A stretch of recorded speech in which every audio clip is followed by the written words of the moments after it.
са наградите на 74-то соло Гоце Делчев. Всяка година учебно се провеждат ученически състезания, които са на 3 етапа – районно първенство, зонално и градско. Всяка година 74-то в видовете спорт баскетбол, футбол, волейбол, шах, тенис на маса, бадминтон става училище първенец и получават най-голямата купа в района. Също така стигаме почти всяка година в градско ниво в тройката, т.е. или сме втори или трети по видовете спорт.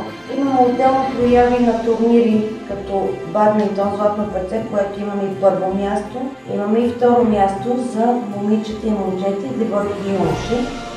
В волейбола също участваме на мини волейбол, това са ученици първи-четвърти клас. И на градско ниво също имаме класиране на второ място, девойки и юноши. Участваме в мероприятията, които ни канат Столична община и винаги имаме класиране в една от шестицата.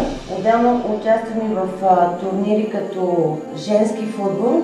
Стана нашето училище миналата година 2010 на първо място. Възрастта беше 5-7 клас. Имаме отбор по ръгби, който също взема едно от призовите места. Имаме класиране на второ място, имаме и на четвърто място. Това са пак ученици от нашото училище. И в турнири по плуване имаме индивидуално, имаме класиране в тройката.